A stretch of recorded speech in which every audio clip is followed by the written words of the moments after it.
नमस्कार दोस्तों, मैं उज्जवल शुक्ला आपके सामने फिर हाजिर हूँ आपके फेवरेट चैनल कॉमर्स विस्टा पे। आज हम डायरेक्टिंग का एक लास्ट टॉपिक है जो है कम्युनिकेशन, उसके बारे में डिस्कस करेंगे कि कम्युनिकेशन क्या है और कम्युनिकेशन किस तरीके से किया जाता है। और क्या ऑलरेडी मैं इसके बारे में बता चुका हूँ। आज हम बेसिकली उसके बैरियर से रिलेटेड बात करेंगे कि भाई कम्युनिकेशन तो हम कर सकते हैं, बहुत आराम से होता है, लेकिन कह रहे हैं हर एक every coin has two sides, हर सिक्के के जैसे दो पहलू हैं। तो कम्युनिकेशन के अगर मेरिट्स हैं, प्रॉफिट्स हैं, तो उसकी डिमेरिट्स भी हैं।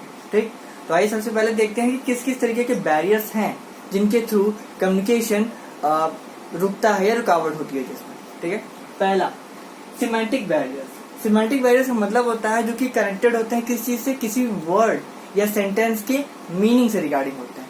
किसी भी सेंटेंस या वर्ड को हम अपने सेंस में बोलते हैं, अगला बंदा उसको अपने सेंस में समझ लेता है। मतलब कहने का कि जिस सेंस में हम समझाना चाहते थे वो सेंस उसने पकड़ा ही नहीं।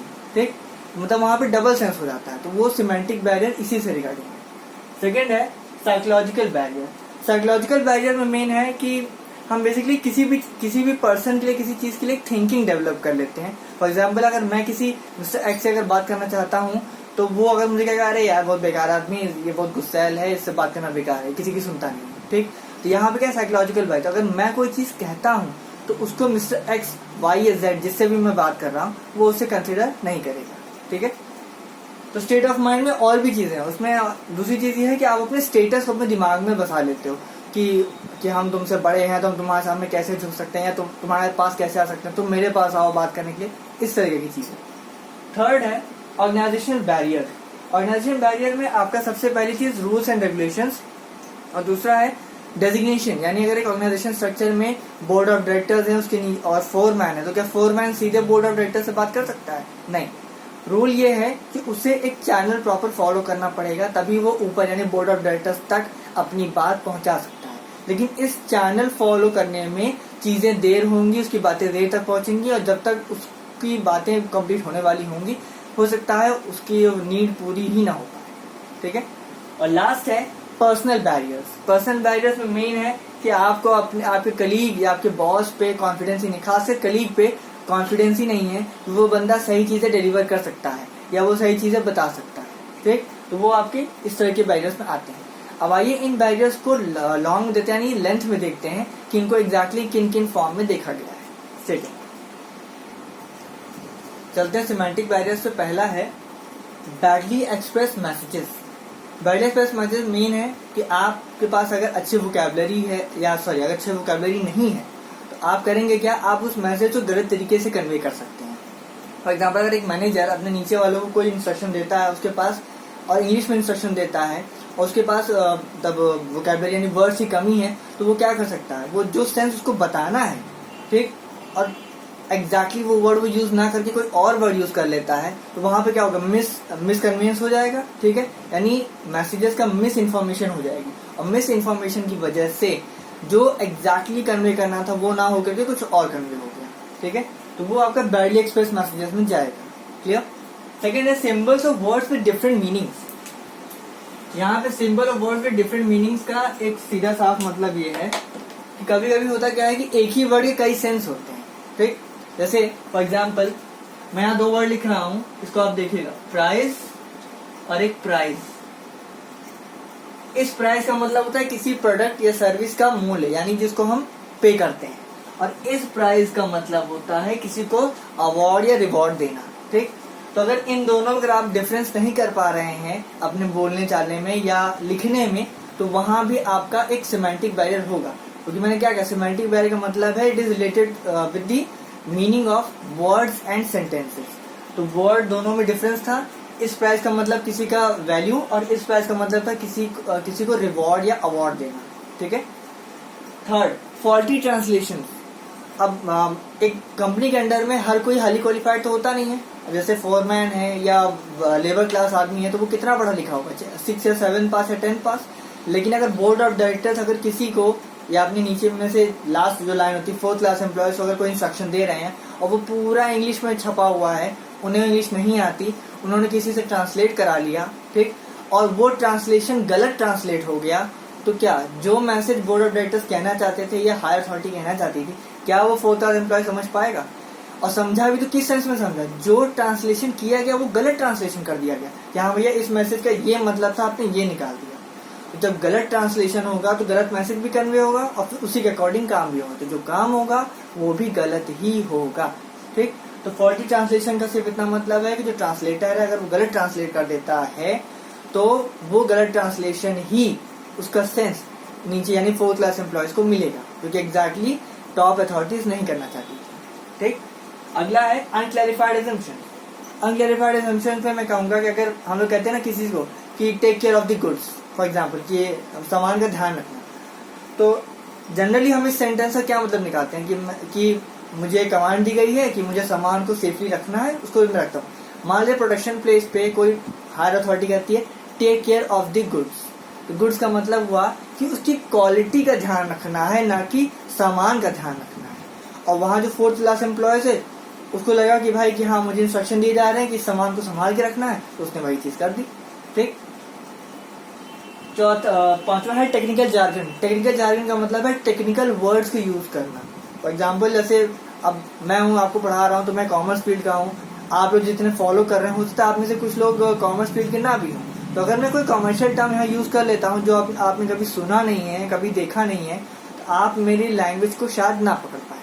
ठीक, तो कोशिश मेरी और हर एक इंसान की होनी चाहिए कि अगर वो बहुत एक्सपर्ट है तो उसे सिंपल लैंग्वेज का यूज करना चाहिए ताकि उसकी बात को हर एक बंदा आराम से समझ सके। ठीक है, और लास्ट है body language and gesture decoding. Body language और जेस्चर डिकोडिंग को इसलिए रखा गया, अगर आप किसी सीरियस बात को मजाकिया अंदाज में कह दीजिए तो लोग कभी उसको सीरियस नहीं लेंगे। ठीक, और किसी जोक यानी किसी जोक को या किसी मस्ती मजाक को अगर आप सीरियस मोड में करिए तो लोग उसे कभी जोक नहीं समझेंगे।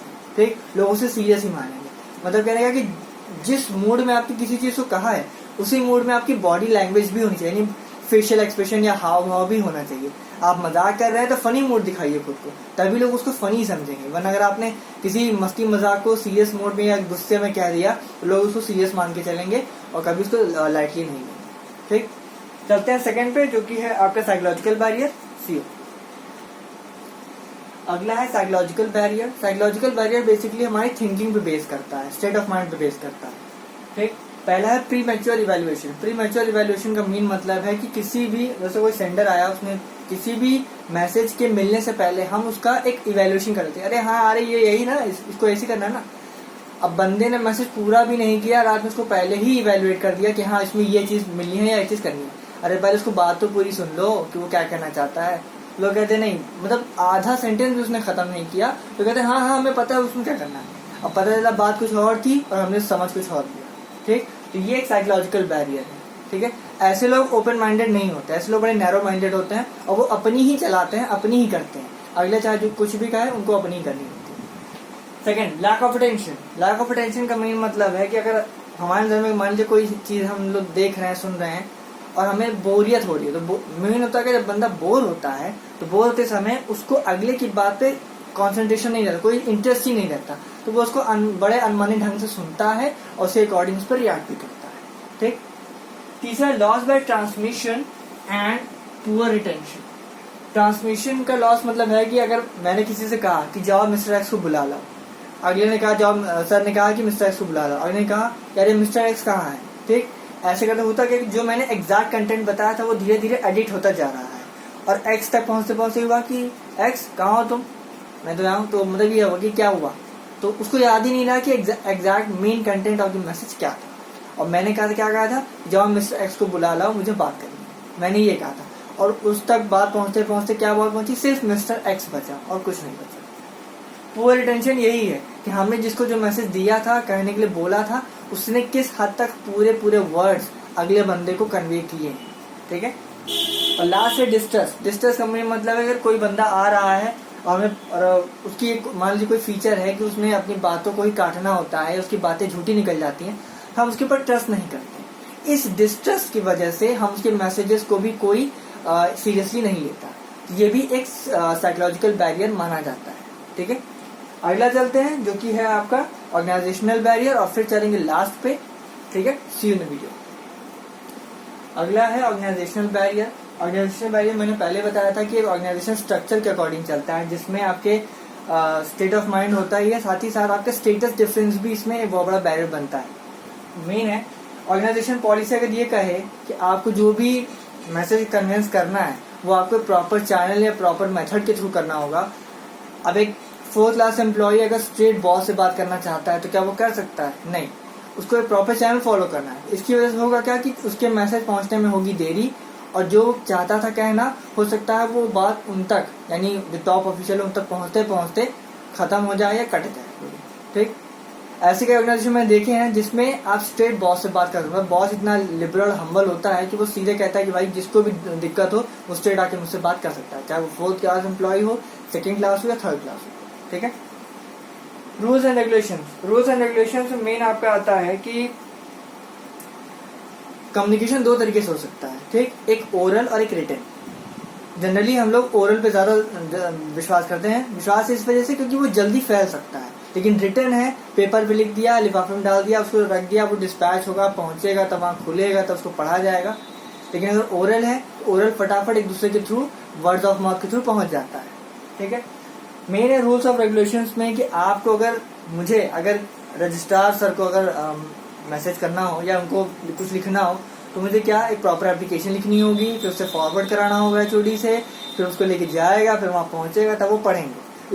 इसमें क्या है, लंबा चौड़ा रूल्स रेगुलेशंस है, टाइम लगेगा, क्योंकि अगर मुझे इंस्टेंट रिएक्शन या इंस्टेंट रेमेडी चाहिए किसी चीज की तो उसमें मुझे टाइम लग सकता है। तो ये एक बैरियर के सेंस में देखा जाता है। 3rd है स्टेटस डिफरेंस। मैं ऑलरेडी बता चुका हूँ कि एक टॉप ऑफिशियल अपने नीचे वाले से बात नहीं करता, अगर उससे बात करनी है तो उसको प्रॉपर चैनल के थ्रू जाना होता है, और यही डिफरेंस की वजह से कम्युनिकेशन बैरियर्स भी क्रिएट हो जाते हैं। लास्ट है ऑर्गेनाइजेशन फैसिलिटीज। कई ऑर्गेनाइजेशन मैंने देखा है कि कंप्लेन बॉक्स, ड्रॉप बॉक्स होते हैं या ग्रीवेंस रिड्रेसल सेंटर्स होते हैं, इनके थ्रू हम अपने मैसेजेस टॉप ऑफिशियल तक पहुंचा सकते हैं। लेकिन अगर इनका मेंटेनेंस और इनका ऑर्गेनाइजेशन ना किया गया हो बिजनेस के अंदर में, तो वहां पे एम्प्लॉयज जो है अपने प्रॉब्लम्स को कम्युनिकेट नहीं कर पाते और करना भी नहीं चाहते, क्योंकि उन्हें लगता है कि उनका नाम हाईलाइट हो जाएगा तो प्रॉब्लम आ सकती है, बॉस उन पर भड़क सकता है कि हाँ ये वो दुनिया होगा। इसमें एक चीज और ऐड हो सकती है, वो ये है कि लोग अगर जैसे इस तरह के अगर कोई मैसेज कन्वेंस होता है तो लोग अपनी नेगेटिव साइड्स को छुपा ले जाते हैं और पॉजिटिव को ही आगे लाते हैं। उनको लगता है कि अगर नेगेटिव साइड हम बता देंगे तो हमारे कैरियर एडवांसमेंट में या हमारे प्रमोशन में दिक्कत आ सकती है, तो सिर्फ और सिर्फ पॉजिटिव चीजें बताओ, नेगेटिव चीजें छुपा के रखे रहो। ठीक, तो ये भी एक कम्युनिकेशन बैरियर है कि बंदा अपने आप को फ्री फील नहीं करता कि वो आपसे सारी बातें शेयर कर सके। ठीक है। लास्ट है पर्सनल बैरियर, उसको देखते हैं और फिर मिलेंगे अगले वीडियो में इम्प्रूवमेंट फॉर कम्युनिकेशन बैरियर। ठीक है। लास्ट है आपका personal barrier. Personal barrier main आपके वो होते हैं इंटरपर्सनल रिलेशनशिप के रिकॉर्डिंग आते हैं। इसमें सबसे पहला है lack of confidence of superior in a subordinate. ये लैक ऑफ कॉन्फिडेंस क्यों होता है, इसके पीछे भी रीजंस होते हैं। मान लीजिए आपकी कोई पुरानी बात बॉस को पता चली हो जो गलत थी, उसने आपसे छुपा ली। ठीक है, तो वो बाद में पता चलने पे, या उसकी कोई एक बात जो कि किसी और सोर्स से पता चली कि उसने मुझे ये बताया था, लेकिन रियल बात क्या निकली, कुछ और ही निकली। इस वजह से भी आपका जो सुपीरियर है आपके ऊपर डिस्ट्रस्ट करने लग जाता है। तो अगर आप कोई भी बात उसे बताते हो तो वो आप पे विश्वास नहीं करता और उस बात को इग्नोर कर देता है। ठीक है। सेकंड है lack of incentives. Lack of incentives का मेन मतलब है कि होता है कभी कभी सबऑर्डिनेट्स आपको एक अच्छा खासा आइडिया दे देते हैं किसी चीज को बेटर बनाने का, और उस आइडिया से अगर आपको हेल्प मिली और रिजल्ट्स भी दिखे, लेकिन आपने उसके बाद भी उस पर्टिकुलर एम्प्लॉय को अवार्ड रिवॉर्ड कुछ नहीं दिया, तो अगली बार से वो इनिशिएटिव लेता ही नहीं है। क्या है, हटाओ, इतना सारा सजेशन दो, इतना सब कुछ करो, फिर भी कोई रिकॉग्निशन नहीं, कोई रिवॉर्ड नहीं, कोई अवार्ड नहीं, हटाओ, नहीं कुछ करना है। ठीक, मेन है जनरली होता है क्या, अगर आपकी किसी आइडिया की वजह से कंपनी को या ऑर्गेनाइजेशन को फायदा होता है तो कंपनी आपको मोटिवेट कर देती है, या तो प्रमोशन दे देती है या तो कुछ अवार्ड रिवॉर्ड में फाइनेंशियल बेनिफिट या कोई गिफ्ट या कुछ और आपको दिया जाता है। तो उससे आप मोटिवेट होते हैं, साइकोलॉजिकली बूस्ट होते हैं, और आपके पर्सनल रिलेशनशिप भी बॉस के साथ या किसी अदर बंदे के साथ अच्छे हो जाते हैं। लेकिन अगर उसका कोई इनिशिएटिव ही ना लिया जाए तो आपका भी मन मर जाता है किसी भी तरीके से सजेस्ट करने या एडवाइस करने से। ठीक है। लास्ट है fear of authority. Personal barrier में ये सबसे खतरनाक चीज हो सकती है कि आप अगर किसी को कुछ कहना चाहते हैं लेकिन आपको डर ये है कि अगर हम अथॉरिटी को ये बात बताते हैं तो वो हो सकता है हमें फायर कर दे, हमें नौकरी से निकाल दे, या कुछ और सकता है। मेन अगर आपको बॉस का ही नेचर पसंद नहीं आ रहा है, लेकिन आप जानते हैं कि अगर मैंने बॉस से बताया या बॉस के नीचे वालों से बताया और वो उन्होंने जाके उनको काम भर दिया तो बॉस मुझे नौकरी से बाहर निकाल सकता है। तो इस वजह से भी वो बंदा आपको आपका फीडबैक या आपके लिए कुछ अच्छा बुरा जो भी वो सोचता है वो नहीं बता पाता। ठीक है, तो आई थिंक आज के लिए इतना काफी है। मिलेंगे अगले वीडियो में आपके इम्प्रूवमेंट ऑफ कम्युनिकेशन इफेक्टिवनेस के साथ। उसमें बात करेंगे कि कैसे हम इन सारे बैरियर्स को ओवरकम कर सकते हैं। ठीक है, till then enjoy this video. और कोई दिक्कत हो तो वीडियो के लास्ट में पोस्ट कर देना, मैं डेफिनेटली आपके डाउट्स को जरूर देखूंगा। ठीक है, थैंक यू।